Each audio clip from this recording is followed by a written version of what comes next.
Good afternoon. This is Dave Trybula coming to you from headquarters, White Sands Missile Range on Friday, May 1st, 2020 with our COVID-19 updates.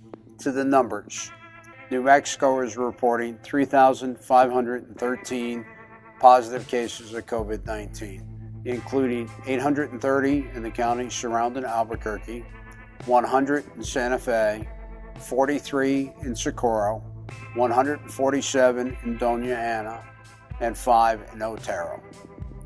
El Paso is reporting 924 cases, and Juarez 357.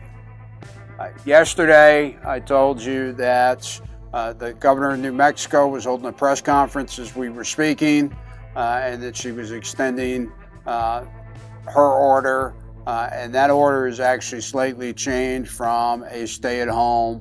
Effective 1 May, New Mexico is entering a preparation phase for being able to reopen the state and reopen the economy. And that includes opening non-essential retailers for curbside pickup and delivery service, as well as opening state parks on a daily use basis, golf courses for golf only, pet services, and lifting many of the restrictions on medical procedures, but that you need to check with your medical provider on that. The instruction to stay at home still remains in place. However, those other places that I mentioned are still open. Indoor malls, gyms, salons, theaters, casinos remain closed, and mass gatherings continue to be restricted. And I think the governor's actions today really emphasize that, in the fact that conditions may not be the same across the state. And so effective noon today, the governor has essentially locked down Gallup, the city of Gallup, at the request of the outgoing mayor and the incoming mayor, as well as numerous other folks, based on the uncontrolled spread of COVID-19 within the city.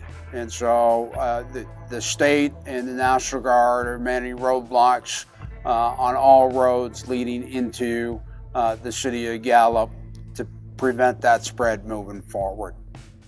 I think that's important to understand for context on multiple dimensions. So we talked about Gallup, and that's going to make people change their routing when they're coming through from Arizona, going further east, whether that's someplace in New Mexico or much further east. And most of those roads are going to come in the area surrounding White Sands Missile Range. And so I think it's important to understand that the travelers that we may have coming through may be at different sets than what we would have had otherwise. And so as we look at places that have been closed that are reopening, I would ask you to really spend a little bit more time thinking about the new situation, if you are actually going to enter into one of those new situations where you're engaging with a service or facility that was not open previously.